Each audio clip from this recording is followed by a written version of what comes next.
자, 다시 말씀드리면은 자, 이번 시간에 153페이지 수행 과제 이거 같이 해볼 텐데요. 자, 요 예제는 영수증 수취 명세서 작성을 해보는 그런 예제가 되겠습니다. 그래서 여기 있는 영수증은 아까 말씀드린 대로 업무에 사용할 문구를 호소 문구에서 구입하고 현금으로 지급한 영수증입니다. 그래서 이 거래가 지출증명서류 미수지 가산세 대상인지를 검토하고자 한다. 소모품비로 처리할 것 이렇게 되어 있네요. 자, 그러면 밑에 분계를 먼저 한번 써보시겠습니다. 소모품비로 처리하라 그랬으니까 소모품비는 비용이지 않습니까? 그래서 차변에 와야 되죠. 차변에 대변은 현금으로 지급했으니까 현금이 되겠습니다. 이렇게 분개하실 수 있죠. 왜 소모품비를 차변에 기록하느냐? 비용 발생이다. 비용 발생은 비용 계정의 차변에 기록하는 것이고요. 현금으로 지급했으므로 현금이라는 자산이 감소하죠. 자산 감소는 자산 계정의 대변에 기입하는 것이죠. 그러니까 이렇게 차변의 소모품비, 대변의 현금으로 하는 게 맞습니다. 자, 그러면 수행 2번에 있는 전표 입력을 수행하시오. 요 일반 전표 입력을 하시면 되겠습니다. 여러분 일반 전표 입력을 실행하셔가지고 날짜를 4월 2일로 입력하겠습니다.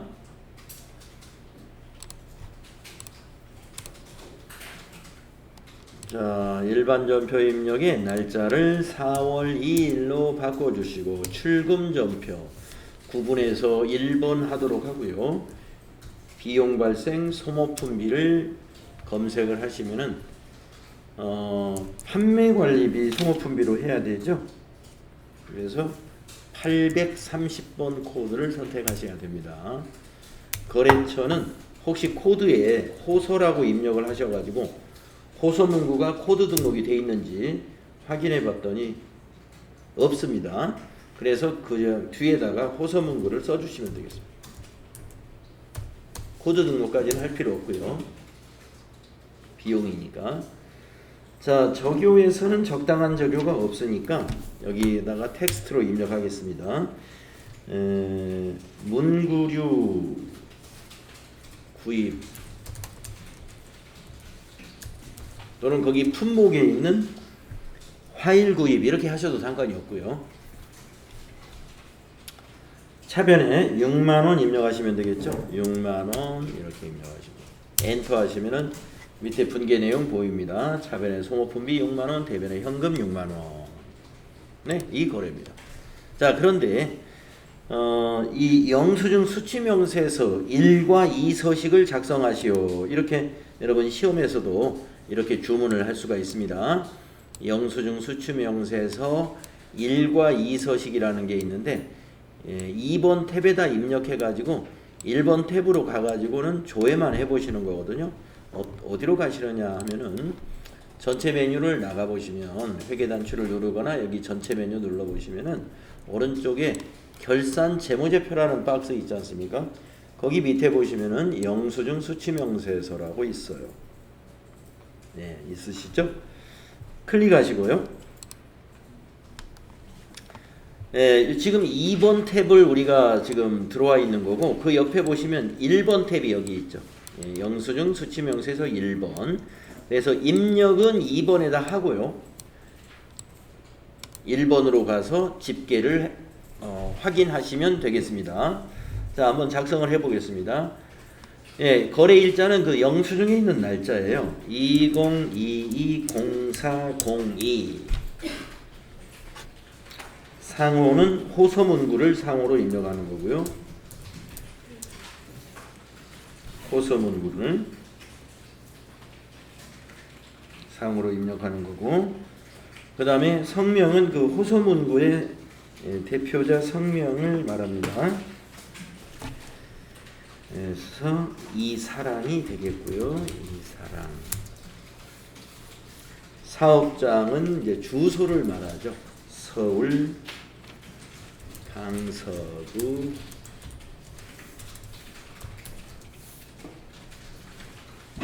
장서로 410 네, 주소를 쓰시면 됩니다. 사업자 번호가 모두 10자리로 되어 있는데요. 사업자 번호를 입력할 때는 그 중간에 있는 하이폰을 빼시고 숫자만 입력하시면 됩니다. 그래서 301 33 165 15 이렇게 숫자만요. 그리고 엔터하면 이렇게 하이폰이 제자리에 딱 들어갑니다. 금액은 6만원 60 플러스.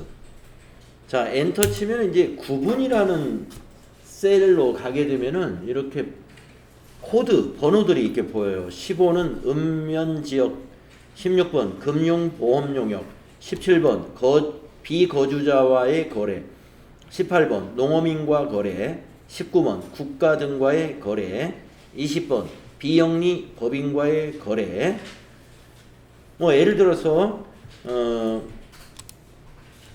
어떤 비영리 법인에다가 기부를 하고 영수증을 받았다라고 한다면 그것이 비영리 법인과의 거래가 되는 것이고요. 농어민과의 거래, 농어민에게 무언가를 구입을 하고 그냥 영수증을 만약에 받았다라고 하면 그게 농어민과의 거래가 되겠습니다. 국가나 지방자치단체, 그러니까 시청이나 이런 곳에다가 뭐 세금을 납부하고 받은 세금 영수증이 있다든가 취득세 영수증 또는 등록세 영수증 이런 것들은 이제 국가 등과의 거래가 되겠습니다. 그래서 여기 이제 15번부터 시작해서 35번까지 코드가 있는데 여기에 해당되는 것의 경우는 가산세 대상이 아니에요. 그래서 아까 그 문제에서 지출증명서류 미수치 가산세 대상인지를 검토하려고 한다라고 그랬는데 뭘 검토한다는 말이냐? 여기에 해당되는지를 검토하겠다 이렇게 생각하시면 돼요. 우리는 지금 문구점에서 파일을 구입한 것이기 때문에 여기에 쭉 보시면은 사업의 양도, 전기, 통신, 방송, 국외에서의 공급, 공매, 경매, 부동산 구입, 주택 임대, 택시 운송, 전산 발매, 통합관리, 항공기 항행 용역, 간주 임대료, 연체이자 지급분, 성금 명세서 제출분, 접대비, 필요경비, 부인분, 유료도로 통행료. 뭐 여기서 뭐 유료도로 통행료라든가 이런 건 뭐 이게 그것이겠구나. 항공기 용역 뭐 이런 거, 택시, 주택 임대, 부동산 구입 뭐 이런 건 무슨 얘기인지 아시겠죠? 그리고 알만한 것도 있고 좀 무슨 말인지 잘 모르겠는 것도 있을 거예요. 그래서 일단은 여기에 해당되는 것은 가산세가 없다 이렇게 보시면 되겠습니다. 근데 우리가 지금 문구점에서 화일 구입한 것은 여기에 해당 사항이 없어요. 없을 때는 비워두고 가는 거예요. 이 비워두고 가는 것에 가산세가 해당이 되는 지출건이 되는 것입니다. 네, 그 다음에 이제 계정 코드는 아까 우리가 일반 전표 입력할 때 저기 뭔가요? 그 소모품비 있죠? 830번. 그걸 여기다 넣어주는 거예요. 830번 소모품비다. 더블 클릭해서 여기서 소모로 이렇게 검색을 하셔도 되고요. 아까 830번을 알고 있기 때문에 그냥 여기다 830번 입력해도 됩니다. 저기에다가는 그 품목 같은 걸 입력하시면 돼요. 화일 구입 또는 문구류 구입 하셔도 상관이 없습니다. 이렇게 하면 이제 지금까지 총 몇 건을 입력했고 그 건에 대한 금액은 얼마다 하는 것을 이렇게 볼 수 있고요. 여기 파란 글씨로 써 있는 내용을 보시게 되면은 반드시 영수증 수치 명세에서 이를 확인하세요라고 이렇게 써 있잖아요. 그래서 영수증 수치 명세에서 문제가 나오면은요.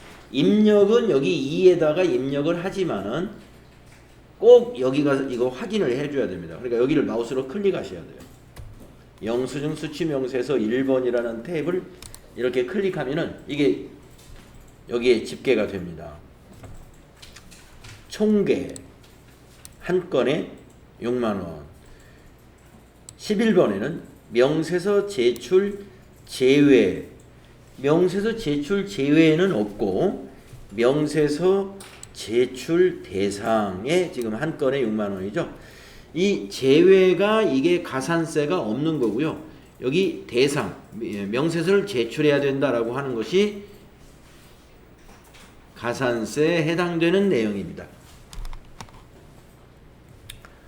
그래서 명세서 영수증 수취 명세서 2번에다 입력은 이렇게 차례대로 쭉 입력해 나가는 거예요. 근데 시험에서는 2개, 3개 입력하는 걸로는 시험에 내지 않고 하나만 입력하라고 문제를 낼 겁니다.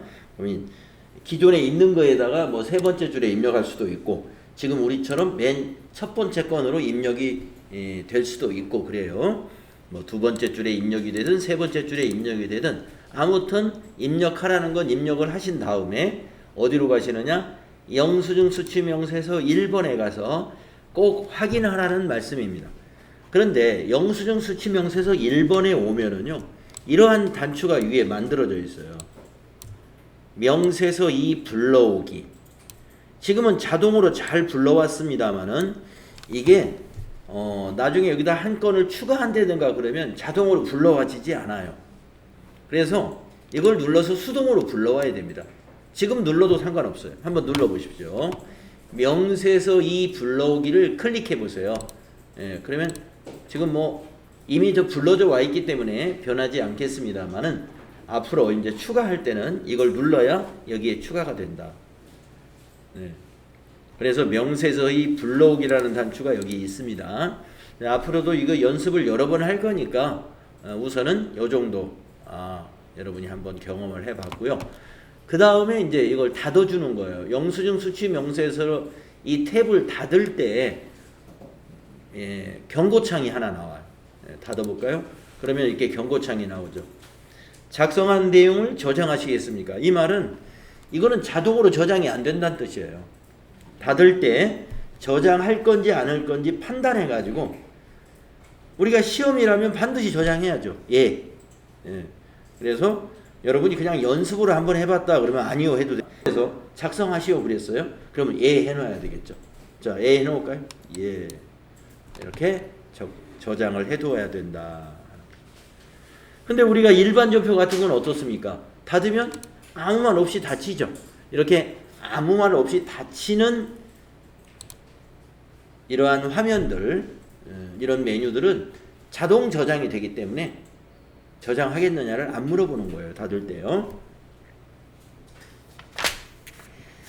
네, 154페이지를 보시면은 이제 풀이가 나와 있습니다.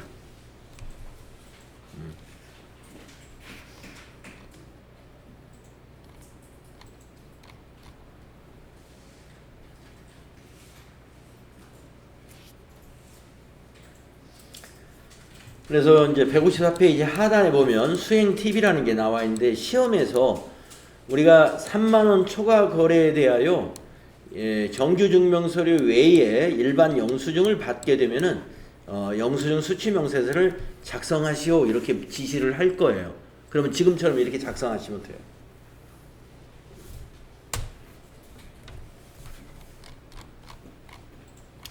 자, 그러면은 그 다음 페이지에 비대면 시험 대비. 이제 우리 여러분들은 앞으로 이제 대면 시험을 보지 않습니다. 이제 8월부터는 AT 자격 시험은 100% 비대면 시험으로 보기 때문에 비대면 시험에서는 이런 전표 입력을 수행하신 다음에 이렇게 질문을 해요. 1, 2, 3, 4, 5 뭐 이렇게 이 질문에 답을 하는 겁니다. 그래서 전표 입력을 딱 하고 이렇게 수행 평가 문제가 딱 나타나요. 그러면은 이렇게 이와 같은 질문을 읽고 답을 마우스로 클릭해 주면 됩니다. 객관식 같은 경우는 만약에 미소식당이다. 그러면 미소식당을 클릭하면 답이 찍히는 거예요. 코디나라를 클릭하면 답이 바뀌는 거고요. 그 다음에 이제 이런 단답형은 그 해당 칸에다가 답을 직접 입력을 해야 돼요. 주관식이니까 단답형은 직접 입력을 하는 거고 이런 거는. 자, 그래서 한번 1번부터 한번 해보겠습니다. 1월 거래 내역 중 입금 전표로 작성된 전표의 거래처로 옳은 것은 이랬습니다.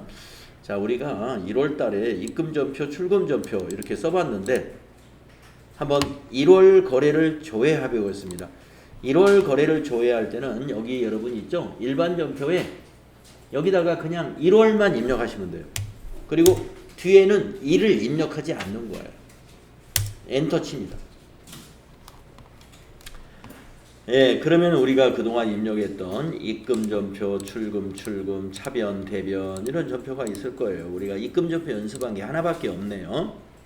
1월 3일 날 외상매출금을 220만 원을 코디나라로부터 회수했군요. 그래서 9분의 입금전표권이 하나란 말이에요. 코디나라 거. 그래서 거래처가 코디나라죠. 그래서 여러분이 마우스로 여기를 이렇게 이제 시험 볼 때는 클릭해 주시면 된다 이런 말씀. 다음에 2번 문제 보겠습니다. 1월 14일 거래의 접대비 계정 적용 코드 번호와 내용으로 옳은 것은, 자, 우리가 1월 14일 날 걸 어떻게 입력했나 한번 조회해 볼까요? 여기 있네요. 1월 14일 1월 걸 보고 있으니까. 네, 접대비에다가 1번 적용을 1번 적용가 적당하다 해서 1번 적용을 썼어요. 거래처 접대비 신용카드. 네, 그래서 답이 1번이죠. 이것이 적당하다 해서 우리가 이걸 이용했단 말이에요. 마우스로 여러분 여기를 클릭해 주시면 되겠습니다. 다음에 3번 문제 보겠습니다. 2월 한 달 동안 발생한 판매 관리비 금액은 얼마인가? 자, 이거는 이제 어느 장부를 봐야 되느냐. 이제 앞으로 여러분이 이런 질문이 났을 때 어떤 장부를 봐야 빠르게 볼 수 있는지, 이러한 연습, 이러한 훈련을 우리가 해야 됩니다. 지금처럼 이렇게 보는 것은 일반 전표 입력에서 월을 넣어놓고 이렇게 보는 것은 며칠날 무슨 거래가 입력되어 있는가는 볼 수 있지만, 지금 판매관리비라는 것은 접대비도 판매관리비, 복리후생비도 판매관리비, 그렇단 말이에요. 그러니까 여기서 질문은 2월 한 달 동안의 판매관리비 전체 발생한 금액이 얼마냐 이렇게 물었어요. 네. 그걸 이런 문제가 만나면은요, 여러분 어디로 가냐면 여기 월계표로 가세요. 1월계표라고 있죠. 네. 1월계표 보이십니다. 네, 클릭하시면 왼쪽에 있는 탭은 일계표, 오른쪽에 있는 탭은 월계표인데요. 차이점이 뭐냐면 일계표는 여기 기간을 몇 월 며칠부터 몇 월 며칠 이렇게 기간을 입력할 수 있으면 일계표고요. 월계표는 몇 월부터 몇 월, 이게 월계표예요. 네. 이 양식은 똑같습니다. 그러면 우리는 월계표 쓰는 게 더 편하겠네요. 2월 한 달이니까. 그러면 여기다가 2월부터 뒤에도 2월 이렇게 하시면 돼요. 일계표는 2월 말일이 며칠인가 이런 걸 신경을 써야 되지만, 이 월계표용이면 그냥 2월부터 2월, 그러면 2월 말일이 28일까지 있는 해도 있고 29일까지 있는 해도 있고 하기 때문에 조금 헷갈릴 수가 있어요. 근데 월계표는 지가 알아서 2월 한 달을 이렇게 줍니다. 자, 이렇게 보시게 되면 가운데 계정 과목이 있는데요. 일계표나 월계표의 가운데 있는 계정 과목에서 판매관리비라는 이 항목이 있지 않습니까? 밑에 있는 건 계정 과목이죠. 이건 계정 과목. 계정 과목별로도 금액이 나오지만 이렇게 판매관리비 전체 합계도 여기 보인단 말이에요. 그러면 이왕에 일로 들어왔으니까 지금 판매관리비의 전체 지출 금액은 얼마냐? 7,654,000이 답이에요. 그러면 이게 지금 두 칸으로 나눠져 있습니다. 여기 계정 과목에 딱 붙어 있는 칸은 현금 칸, 현금 칸. 그 다음에 그 옆에 칸이 대체 칸, 대체. 자, 현금은 뭔지 아시겠죠? 판매관리비를 현금으로 지출한 금액이 154,000원이다. 판매관리비를 현금으로 지출한 금액이 15만 4천 원이다. 여러분 제 거하고 맞나요? 그러면 그 옆에 750만 원을 뭘로 지출했다는 얘기냐면은 현금이 아닌 다른 방법으로 지출한 거예요. 그럼 뭐가 있지? 현금 말고 돈을 어떤 방법으로 쓸 수 있어요? 통장에서 이체시킬 수 있죠. 보통예금에서 계좌이체, 아니면 당좌예금에서 계좌이체. 또 무슨 방법으로 지출할 수 있죠? 카드, 그렇죠. 법인카드로. 그러니까 현금 외에 이 대체 거래라는 것은 보통예금에서 이체시킨 거, 신용카드, 법인카드로 지출한 것, 또는 당좌예금에서 이체시킨 거, 이런 것들입니다. 회사는 당좌수표라는 걸 발행하는 회사가 있는데요. 그 당좌수표를 발행하면 회사의 당좌예금에서 돈이 인출됩니다. 그런 것이 여기 대체.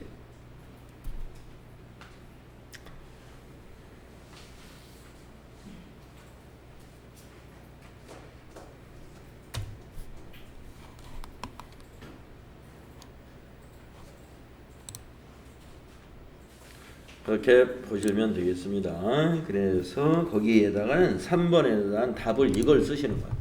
7,654,000을 입력하시면 됩니다. 다음에 4번은요. 3월 말 예수금 잔액은 얼마냐. 네, 3월 말. 예수금이라는 건 여러분 부채죠. 그러니까 부채는 재무상태표에 보이는 것입니다. 자산부채 자본이 재무상태표에 나타나죠. 그리고 자산부채 자본은 합계잔액 시산표, 시산표에도 나타납니다. 시산표에도 나타납니다. 그래서 시산표로 한번 보고, 재무상태표로 한번 보고, 총계정 원장으로 한번 보고, 세 가지로 한번 볼게요.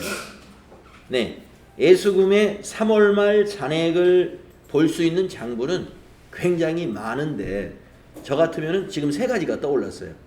재무상태표, 아니면 합계잔액 시산표, 아니면 총계정 원장. 자, 한번 가보겠습니다. 먼저 재무상태표가 제가 떠올랐거든요. 그러면 전체 메뉴 나가셔가지고 여기 결산 재무제표에 보면 재무상태표 있잖아요. 네, 요거 한번 클릭해서 가보십시오.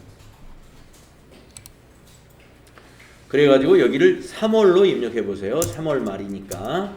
재무상태표는 항상 특정 시점의 잔액을 보여줍니다. 그러니까 3월을 입력하면은 3월 말에 잔액이 표시되는 거예요. 어디에? 여기 당기의 금액에 표시되는 것입니다. 그러면 예수금은 부채니까 우리가 재무상태표에는 자산부터 표시합니다. 자산도 유동자산 먼저, 비유동자산 그 다음에. 자, 그 다음에 자산이 총계가 끝나면 부채. 부채도 유동부채 먼저, 그 다음에 비유동부채. 자, 그러면 예수금은 유동부채잖아요. 그래서 예수금이 유동부채 속에 이렇게 표시가 됩니다. 339200이 답이에요. 그래서 거기 보기에서 보면 1번이 답이죠. 339200. 거기를 마우스로 클릭해서 답을 찍으시면 됩니다. 자, 재무상태표 자주 들어가서 보셔야 돼요. 네. 그러니까 여러분이 혼자 공부를 하고 싶다라고 할 때는 꼭 책만 있어서 공부하는 게 아니라 이게 프로그램을 아무 회사나 들어가 가지고 재무상태표도 열어서 위에서부터 쭉 보는 거예요. 재무상태표가 어떻게 작성되어 있는 거지? 아, 자산을 또 유동자산, 비유동자산, 또 부채를 또 유동부채, 비유동부채로 나눴구나. 자본은 어떻게 나눴지? 이걸 자꾸 보는 그게 공부예요. 아시겠죠? 그래서 공부할 수 있는 것은 여러분이 이제 시간이 있느냐 없느냐 문제지, 책이 없어도 얼마든지 회계 공부할 수 있습니다. 프로그램. 여러분 집에 있는 PC에 프로그램 다 설치하셨나요? 프로그램 꼭 설치하셔야 돼요. 설치하셔가지고 저 PC 앞에 앉으실 기회가 있을 때마다 이거 켜놓고 오늘은 좀 재무상태표나 한번 제대로 한번 파악해 보자. 쭉 보면서 재무상태표가 눈에 쏙 들어야 돼요. 그 다음에 손익계산서. 손익계산서가 어떻게 생긴 거지? 그리고 이제 여러분 이렇게도 보고요. 저 위에 보면 인쇄라고 하는 게 있어요. 인쇄를 눌러서 인쇄 버전으로도 이렇게 보실 필요가 있어. 인쇄 버전으로도. 꼭 종이에 인쇄를 안 해놔도 상관없어요. 화면으로 요거에 인쇄 버전이 이렇구나. 인쇄 버전이. 그러니까 인쇄 버전이라는 게 뭐냐면 신문에 뭐 게시를 한다든가 공고를 할 때는 인쇄 버전으로 이렇게 인쇄가 돼서 나온단 말이에요. 아까 그 화면은 뭐예요? 화면 조회 화면이고 화면으로 조회했을 때 그 화면이 그런 구성을 하고 있는 것이고 우리가 실제로 지면상으로 어느 회사의 재무상태표를 본다 그러면 이런 서식으로 보이거든요. 조금 차이가 있어요. 인쇄 버전. 그래서 인쇄 버전 눌러가지고도 이렇게 보셔라. 손익계산서도 마찬가지고. 그래서 앞으로 여러분이 이 양식에 익숙해져 있어야 돼요. 익숙해져 있어야 된다. 왜냐? 회계 담당자는 회계에다가 전표를 입력하는 것으로만 능력이 필요한 것이 아니라 내가 처리한 회계 결과를 누구에겐가 발표도 해야 되고 누가 질문하면 답변도 해야 되고 해야 됩니다. 그러니까 결과가 어떻게 내가 입력한 전표가 최종적으로 나오는 결과는 손익계산서, 재무상태표 이런 결과로 나오는 거거든요. 그럼 거기에 대해서 내가 이렇게 브리핑도 할 수 있어야 돼요. 그렇기 때문에 이 양식에 우리가 익숙해져 있어야 된다. 자, 그 다음에 예수금을 알아볼 수 있는 방법이 제가 합계잔액시산표를 생각이 난다고 그랬잖아요. 자, 합계잔액시산표도 여기 재무상태표 바로 위에 있죠. 여기에도 있고 여기에도 합계잔액시산표가 있는데요. 이 두 개는 똑같은 것입니다. 어디에서 봐도 같은 거예요. 그래서 합계잔액시산표 진짜 많이 보는 양식일 텐데 이걸로 선택을 하고 여기다가 지금 문제가 3월 말로 물어봤잖아요. 그러면 3하고 엔터 치고 뒤에 날짜에서 그냥 엔터 치면 말일이 자동으로 입력이 돼요. 그러면 우리 조금 전에 재무상태표하고 다른 점이 뭐냐? 합계잔액시산표는 월계표처럼 가운데에 계정 과목이 보여요. 계정 과목이 가운데 보여요. 왜냐면은 합계잔액시산표는 재무상태표 계정뿐만이 아니라 손익계산서 계정도 다 보이기 때문에 다 보여주기 때문에 가운데다 계정 과목을 놓아가지고 자산과 비용은 차변에 잔액을 표시하고 부채와 자본은 대변에다 잔액을 표시하기 때문에 이렇게 보이는 겁니다. 자, 여러분 잔액시산표 시산표 등식 옛날에 이론 배울 때 제가 아마 여러분에게 설명을 좀 드렸을 텐데 지금쯤 까먹었을 거예요. 시산표 등식이 뭐냐면 이 차변의 잔액과 대변의 잔액은 일치하다는 거거든요. 그러면 이 차변의 잔액이 뭐다? 기말 자산과 그 다음에 비용, 기말 자산과 비용이 차변 잔액란이에요. 그 다음에 대변 잔액란은 뭐냐면 기말 부채와 지금 아직 결산이 안 끝났으니까 기초 자본이에요. 그리고 수익입니다. 이 수익과 비용은 언제나 총비용이고 총수익이에요. 그래서 이제 여러분이 기억을 더듬어 보면 시산표 등식으로 올바른 것을 찾아라 라고 만약에 문제가 나왔다면 시산표 등식은 기말자산 더하기 총비용은 기말부채 더하기 기초자본 더하기 총수익이다. 그런 등식이 여러분 이론 공부하실 때 교재에 어디엔가 있었습니다. 생각이 나시는 분도 있고 안 날 수도 있는데 이게 시산표 등식이에요. 시산표에 차변의 잔액과 대변의 잔액이 항상 일치하는 것이기 때문에 이런 등식으로 이게 표현을 합니다. 근데 왜 다 기말인데 자본만 기초가 되느냐?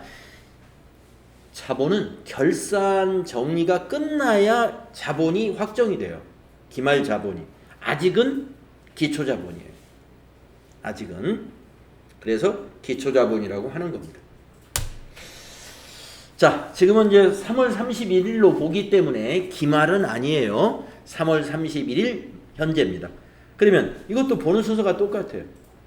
자, 자산을 유동자산, 비유동자산으로 순서대로 표시합니다. 그 다음에 부채도 유동부채를 먼저, 그 유동부채 안에 예수금이 있는 거예요. 예.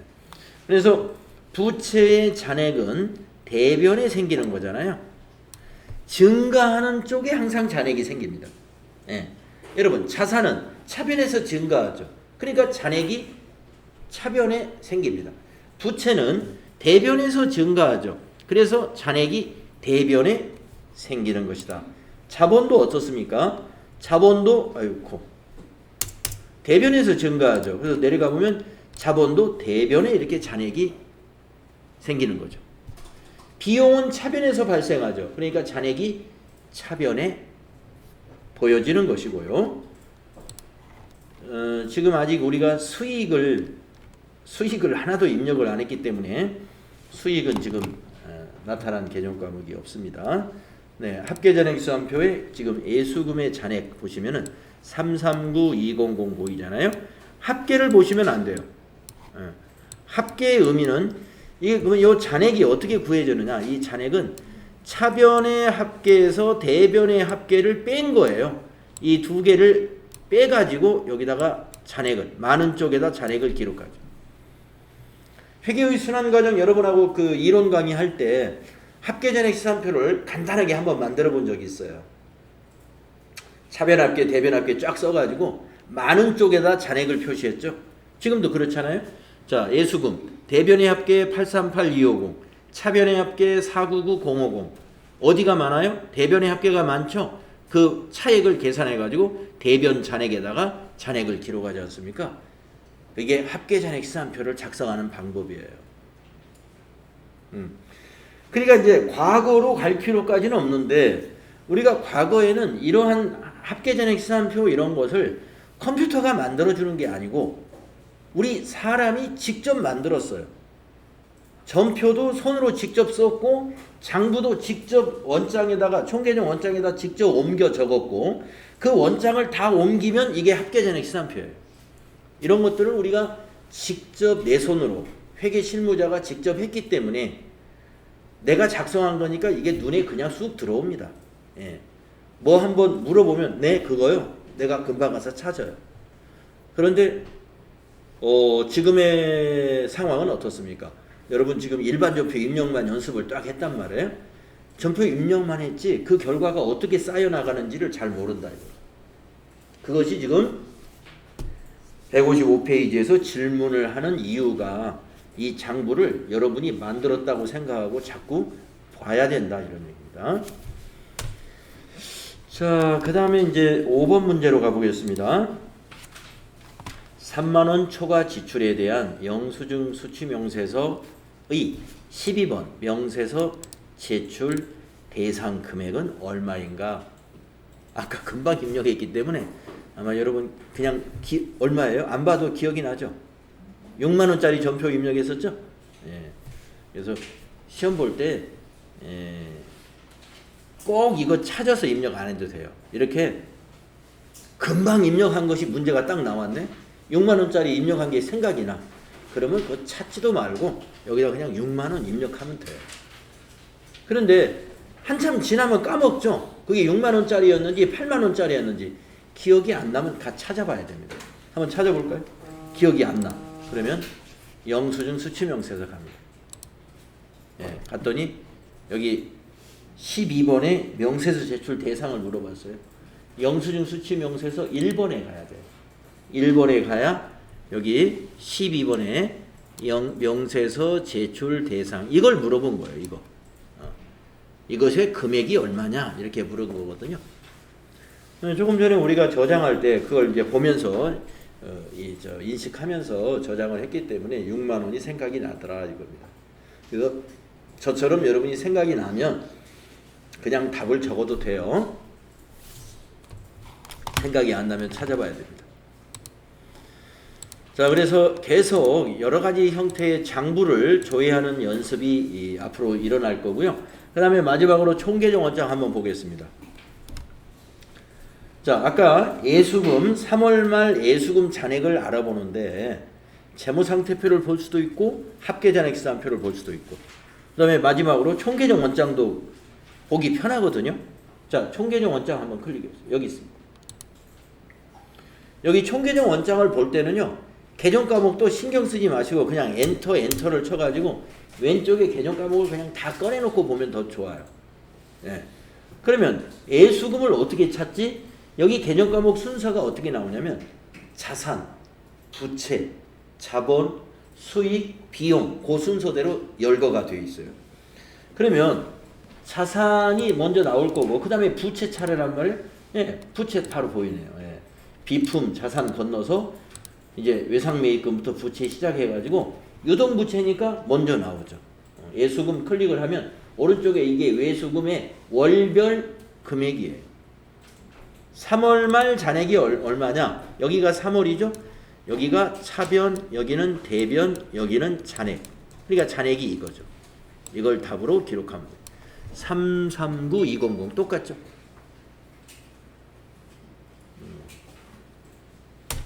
그래서 잔액을 볼 때 총계정 원장에도 잔액란이 있고 합계잔액시산표에도 잔액란이 있고 재무상태표에도 잔액란이 있고 재무상태표는 잔액이라는 게 없어요. 그 금액 자체가 잔액이에요.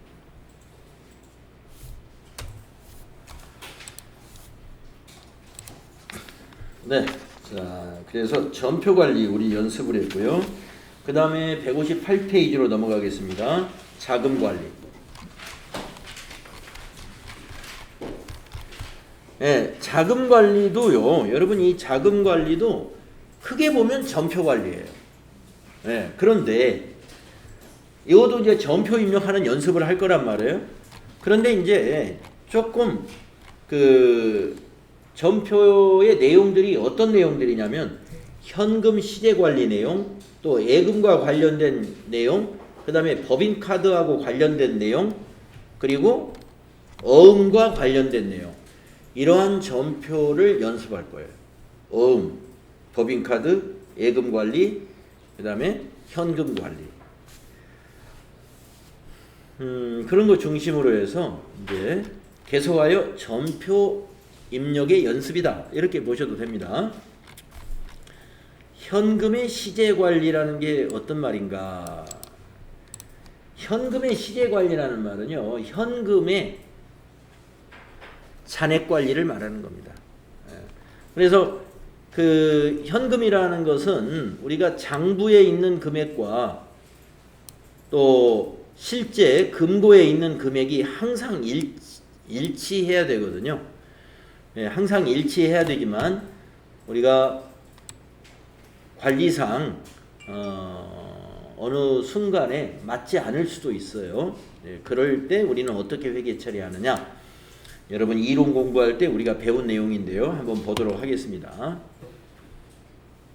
현금의 수입과 지출이 있을 때 현금 출납장에 기록하고 매일 현금 시제 잔액을 확인하고 관리한다. 누가 해야 될까요?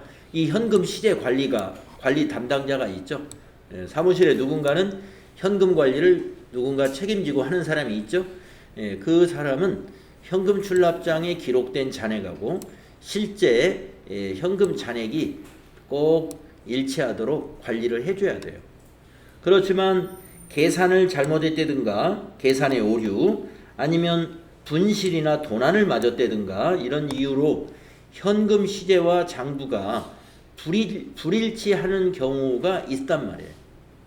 예, 그럴 때는 임시 계정으로 일단은 원인을 찾을 때까지는 그게 정말 도난을 맞은 건지 아니면 어떤 오류가 있었던 건지 이런 것들은 이제 확인을 해봐야 되니까 그때까지 그것이 확인될 때까지는 현금 과부족이라고 하는 요 임시 계정을 이용합니다.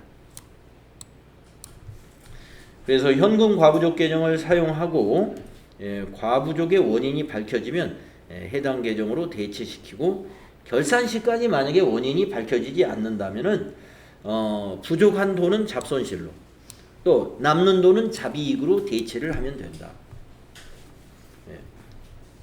요걸 꼭 기억하셔야 돼요. 그래서 밑에 표를 보시면은 첫 번째가 뭐냐면은 장부상 현금이 실제 현금하고 비교했을 때 작다는 거네.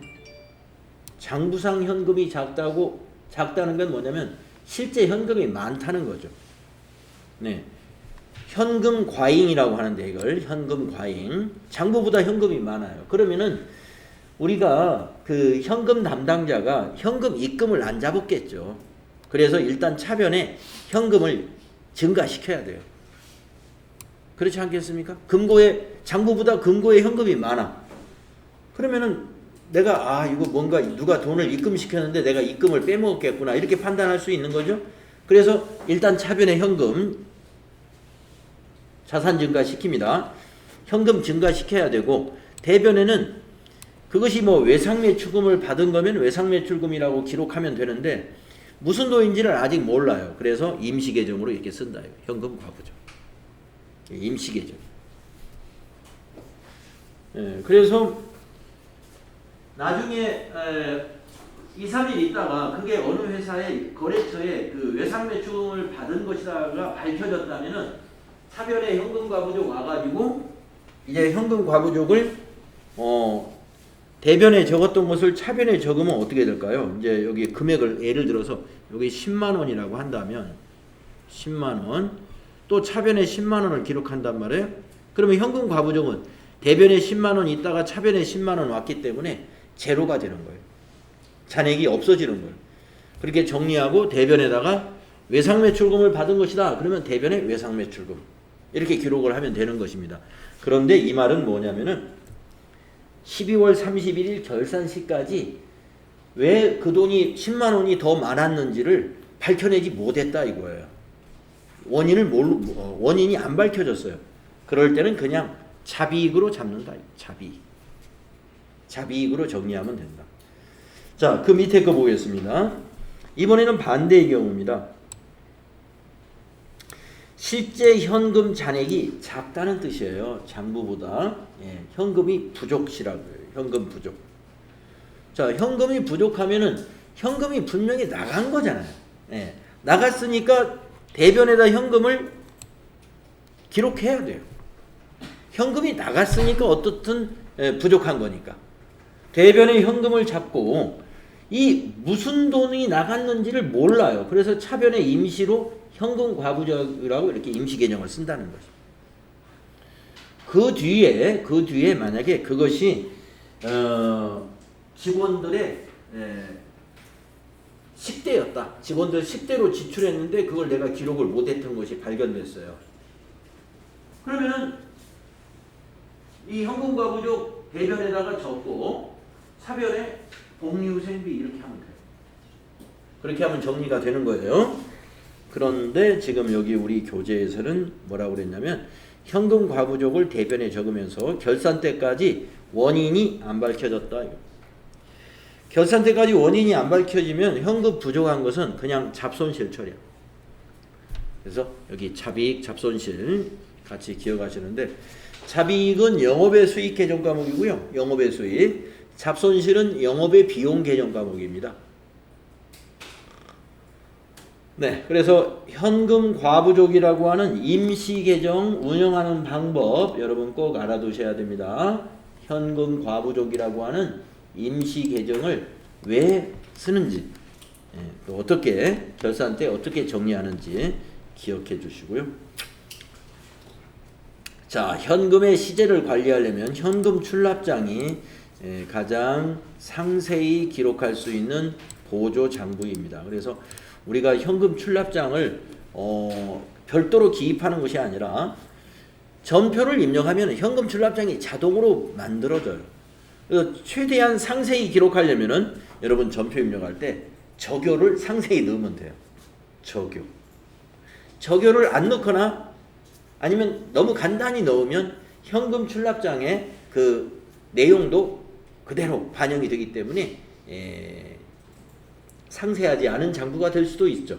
그래서 저교를 꼼꼼하게 이렇게 기록을 하면 현금 출납장의 내용도 굉장히 상세한 장부가 되게 됩니다. 한번 이제 현금 출납장도 우리가 둘러볼 거고요. 아까 일개표, 월개표 보셨죠? 여기에서도 현금 잔액을 볼 수 있어요.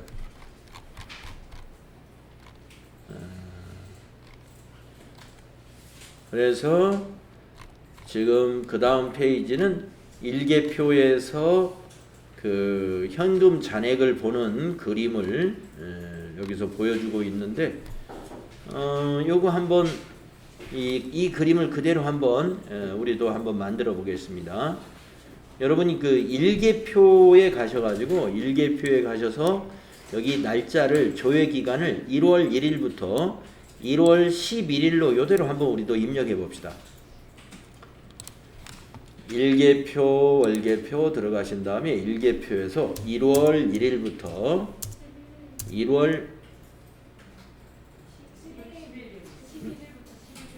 11일부터 11일까지 그랬습니까?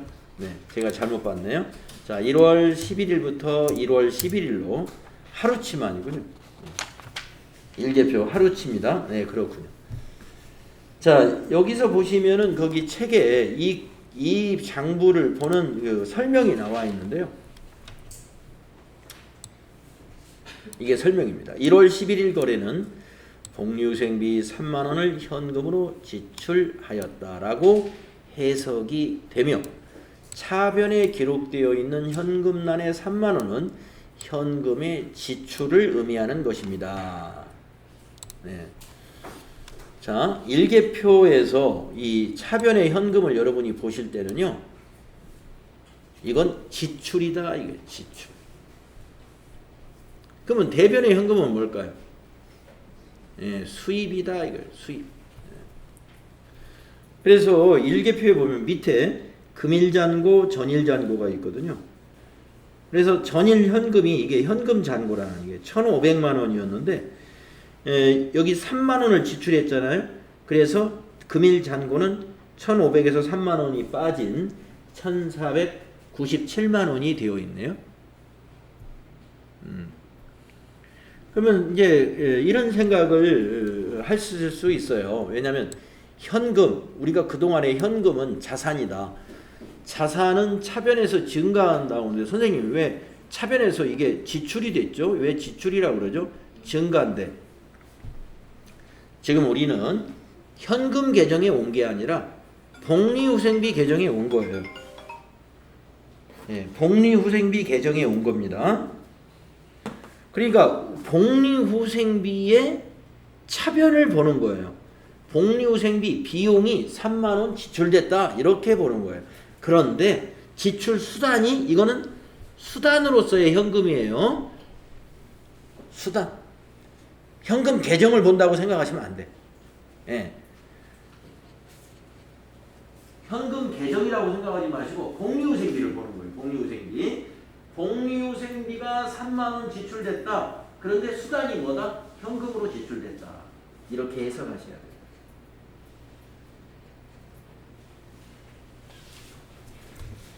자, 밑에 금일잔고, 전일잔고 이렇게 보실 줄 알면 됩니다. 그 다음에 그 밑에 그림은 뭔가요? 월개표. 1월부터 이것도 1월로 했네요.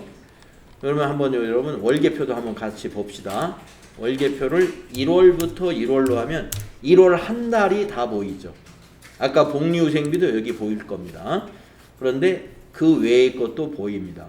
그러면 이제 이번 그림에서는 뭘 설명하냐면 거기 220만 원 요 외상매출금 요 220만 원을 지금 설명하고 있는 거예요. 책에서. 1월에 외상매출금 220만 원이 현금으로 입금되었다는 뜻이다. 네.